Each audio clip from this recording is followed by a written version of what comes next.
Cristo ressuscitou, verdadeiramente ressuscitou. Caríssimos irmãos e irmãs, vamos hoje começar a nossa catequese de viés bizantino católico propriamente dita.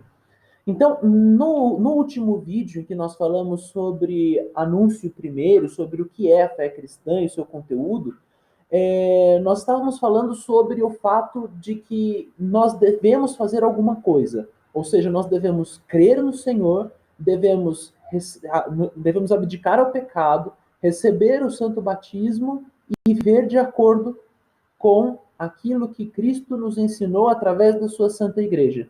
E por isso mesmo eu queria dar ênfase aqui para o fato de que a vivência cristã jamais pode ser uma vivência isolada. A vivência cristã é sempre uma vivência de comunidade, de comum unidade, porque nós somos uma igreja, a igreja católica, una, santa, católica e apostólica. Então, vamos falar um pouco sobre quem é Deus. Será que eu posso entender a Deus como uma mera energia impessoal que sustenta as criaturas? Ou será que eu posso entender a Deus como um simples criador que não se importa com a sua criação? Não, não posso. Por que não? Porque, em primeiro lugar, eu estou falhando em perceber, em receber aquele ensinamento de Cristo de que nosso Deus é um Deus amoroso, que tem um desígnio magnífico a nosso respeito. E falhamos em perceber mesmo uma coisa que é muito sensível no nosso dia a dia, que é a atuação da providência de Deus. Ou seja, Deus está sempre nos guardando, nos sustentando. E também, a partir disso, eu não consigo entrar naquilo que o salmista diz, provai e vede quão suave é o Senhor. Porque se Deus fosse só uma energia impessoal, ou se Deus fosse só um Deus, entre aspas, frio, que não se importa com a criação, não teria como eu experimentar quão suave o Senhor é. Então, a teologia bizantina, por conta da falha da linguagem humana, ou seja, nossa linguagem é muito imperfeita para designar a Deus que é a perfeição, é o cume da perfeição, é o perfeito, é o inexprimível. Né? A teologia bizantina se utiliza daquilo que nós chamamos de teologia apofática. Então vamos deixar essa palavra difícil mais simples, tá? Então, apofática, pensa que a é um prefixo de negação. E fático vem de fato, né? Então, a teologia apofática é aquela teologia que fala daquilo que de fato não é. Ou seja, é uma teologia negativa, que não quer dar definições estritas sobre Deus. E, no entanto, diz o que Deus não é. De fato, não é. Então, por exemplo, Deus é inexprimível, ou seja, nós não conseguimos exprimir a Deus. Nós não conseguimos compreender a Deus. Nós dizemos, a liturgia de São João Crisóstomo diz isso, Deus é incompreensível. Qual é o sentido dessa incompreensibilidade de Deus? Aqui é importante. Nós conseguimos conhecer a Deus? Sim, conhecemos a Deus. Como conhecemos a Deus? Porque Deus colocou no ser humano a razão que busca a Deus desde a antiguidade. Os filósofos buscavam refletir sobre Deus. Porém, cometeram vários erros misturados nos acertos. Já através da fé, nós vamos mais adiante. Através da fé em nosso Senhor Jesus Cristo, que se revelou a nós, nós podemos conhecer a Deus sem os erros dos filósofos. Nós conseguimos enxergar a Deus, porém não conseguimos enxergar a Deus completamente. Por quê? Porque nós somos falhos, porque nós somos finitos, enquanto que Deus é o infinito. Então, mesmo quando se faz uma teologia catafática, ou seja, catafática é aquela teologia positiva, que afirma coisas sobre Deus. Mesmo quando nós afirmamos coisas e damos definições acerca de Deus, isso, por conta da nossa linguagem humana e da nossa experiência, da nossa capacidade de experiência, segue sendo uma teologia imperfeita. Ou seja, eu consigo. Vamos dar um exemplo bastante simples. O que é um ser humano? Um ser humano é uma pessoa que tem natureza humana. E o que é a natureza humana? A natureza humana é a humanidade que dá o caráter de homem ao homem. Mas o que é essa humanidade? Nós conseguimos ver que existe a humanidade. Mas nós não conseguimos ir profundamente na humanidade e descrever a humanidade naquilo que ela é perfeitamente. Se nós não conseguimos descrever até mesmo a nós, que se há de dizer de se descrever a Deus, que é perfeitíssimo, que é ilimitado e é infinito. Então a Divina Liturgia de São João Crisóstomo fala nisso. Deus é o incompreensível, existindo sempre, sempre o mesmo. Nós conseguimos conhecer a Deus através da revelação de nosso Senhor Jesus Cristo. E, no entanto, nós não conseguimos compreender tudo.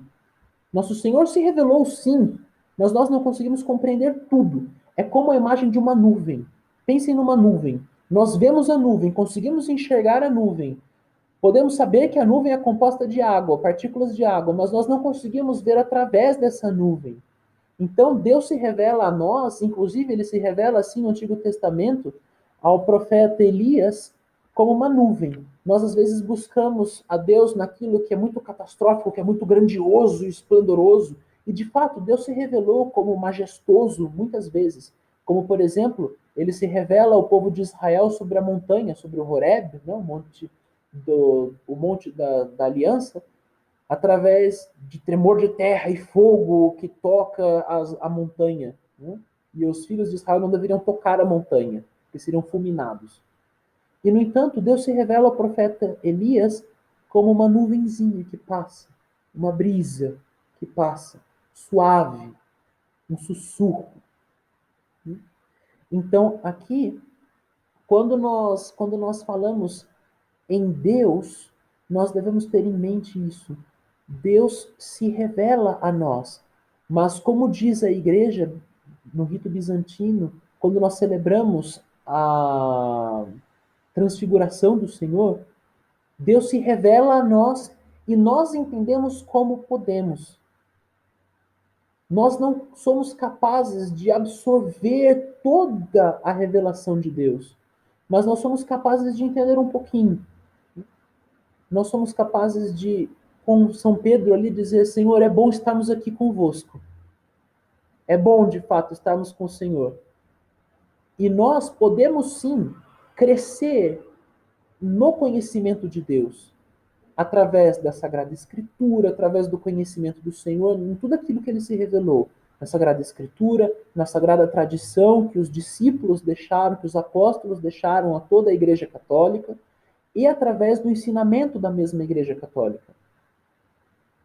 E também é muito importante que nós tenhamos sempre um relacionamento muito próximo com o Senhor, através da oração, porque o Senhor nos fala silenciosamente, como o sussurro daquela brisa suave que o profeta Elias ouviu.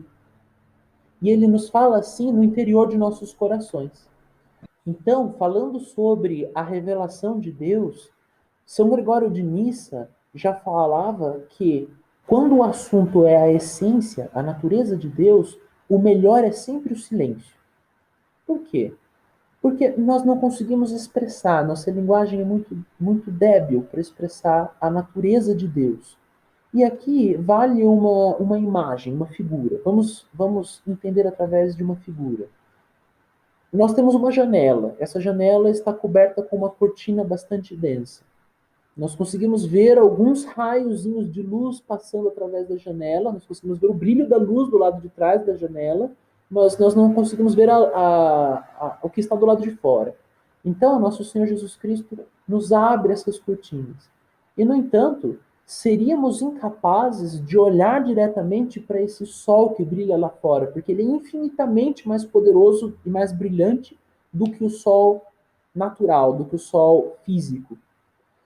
Então, nosso Senhor Jesus Cristo nos deu também um par de óculos de vidro colorido.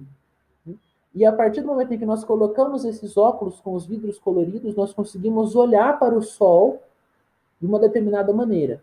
Mas nós não conseguimos ver o núcleo desse sol. Nós vimos o brilho, contemplamos a beleza, mas não contemplamos o núcleo desse sol. Então, esses óculos são a Sagrada Escritura, a Sagrada Tradição, o Sagrado Magistério da Igreja Católica.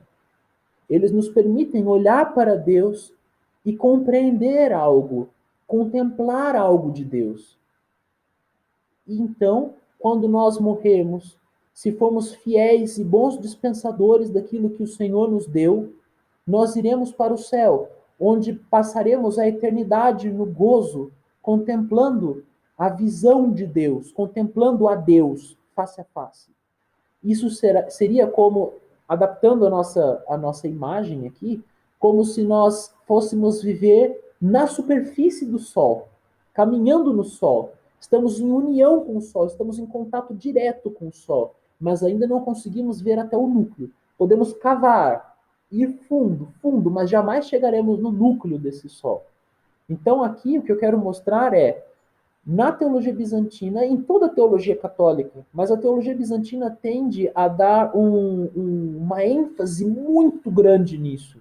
Mesmo na vida eterna, nós jamais chegaremos até o fundo de Deus. Jamais conseguiremos ver a Deus como ele é, inteiramente de ponta a ponta, porque Deus é infinito. Deus é ilimitado. E nós somos limitados e finitos. No entanto, vale lembrar e ressaltar aqui que o nosso destino, o nosso fim, é estar com a Trindade, é estar com Deus, é viver com Deus, é ser com Deus, estarmos ligados a Ele de uma forma tão íntima que nós continuemos tendo a nossa pessoalidade, mas sejamos um com Deus. São Máximo Confessor já dizia que Deus é transcendente e que por isso, para ele, não há quando nem como. Ele é.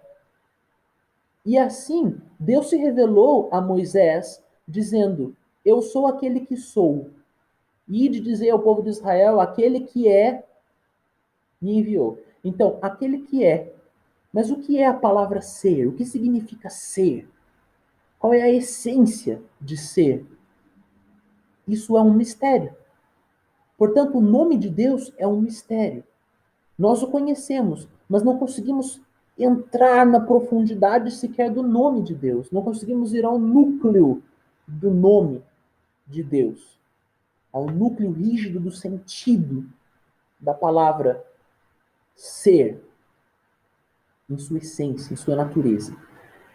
E então, quando Deus Todo-Poderoso resolve que o tempo é chegado e se encarna no seio da Virgem e se faz verdadeiro homem, ele continua sendo aquele que é. Ele continua sendo o verdadeiro Deus. E agora é verdadeiro homem. Por isso é que na iconografia, aqui eu tenho uma imagem, não é um ícone, mas um desenho, nós temos isso aqui. Ao redor do rosto de Cristo, nós temos esta auréola e as letras O, On. Aliás, as palavras O, On, que no grego significam o mesmo que Yahvé, no hebraico, aquele que é. Então, o rosto de Cristo nos revela Deus. Com o Cristo, nós temos a revelação do Pai. Se vimos a Ele, vimos o Pai, porque Ele e o Pai são um só, aquele que é. Então, caríssimos, bendito o que vem em nome do Senhor. O Senhor é Deus e nos apareceu. É o que nós dizemos no ofício litúrgico da manhã, no ofício de Ortros ou Matinas, que é um ofício cantado litúrgico da igreja. O Senhor é Deus e nos apareceu. Então, aqui abordaremos a revelação de Deus, que se iniciou lá no período da pré-história do povo de Israel e chegou ao termo mais completo, chegou à sua plenitude em Cristo. Porque Cristo assumiu tudo aquilo que é nosso. Assumiu a nossa natureza toda inteira, exceto pelo pecado, porque o pecado é uma invenção diabólica. O pecado não é parte da nossa natureza, parte da natureza como foi criada por Deus. Mas Deus assumiu toda a nossa natureza e assumiu inclusive as nossas fraquezas que vieram depois da queda, sem assumir o nosso pecado, porque ele é imaculado pela natureza. Ele veio e assumiu tudo que é nosso, menos o pecado. E assim eliminou, destruiu toda a barreira de divisão, tudo aquilo que nos impedia de ir até ele. Ele quer se revelar a nós. Ele quer estar conosco. Bendito seja aquele que vem em nome do Senhor. Então, ele veio para nos levar para junto de si. Ele tomou a nossa natureza, tomou do que é nosso para nos dar do que é dele. E através dessa catequese que nós estamos fazendo aqui, abordaremos todos esses assuntos, inclusive, num primeiro momento, voltando lá à história do Antigo Testamento e passando até o Novo Testamento, para que possamos ter um conhecimento mais aprofundado da revelação cristã. Então, recapitulando, podemos conhecer a Deus pela razão? Podemos, porém de uma forma muito superficial e misturada com erros. Podemos conhecer a Deus através da revelação cristã? Sim, o Cristo nos revela o Pai. Podemos conhecer a Deus inteiramente? Não, porque Deus é aquele que é inexprimível, aquele que é incompreensível. Nós podemos sim conhecer a Deus, conhecer e continuar crescendo no conhecimento dele, mas nós não podemos ir até o seu núcleo rígido, digamos assim. Não podemos conhecer a essência de Deus toda inteira e por completo, porque nós somos incapazes. Nós não somos infinitos e ele é infinito. E aquilo que é infinito não cabe naquilo que é finito, de maneira que o finito consiga compreender e entender todo aquilo que compõe, tudo aquilo que compõe o infinito. Agora, alguns conselhos. Nós não podemos conhecer a natureza de Deus como ela de fato é, não podemos conhecê-la inteiramente, não podemos nos apropriar de Deus, não podemos conhecê-lo todo inteiro, porque ele é infinito, mas nós podemos e devemos sim crescer no conhecimento dele, naquilo que nos é possível conhecer. Então, vamos nos empenhar, caríssimos, vamos rezar todos os dias. Como rezar? Nem que seja dizer: Senhor, tem de piedade. Senhor, tem de piedade. Essa é uma oração belíssima, curtíssima e poderosíssima, porque é irresistível a Deus. Quando nós dizemos: Senhor, tem de piedade, nós estamos rezando com humildade, porque reconhecemos que não somos suficientes e que necessitamos do Senhor. E mais, necessitamos da piedade do Senhor. Não é um favor que ele nos faz, mas é uma doação amorosa, é fruto de piedade. Rezemos e leiamos coisas edificadoras. Deixe o seu curtir aqui no canal, deixe o seu, siga o nosso canal também, clique no sininho para receber as nossas notificações e até a próxima. Cristo ressuscitou, verdadeiramente ressuscitou.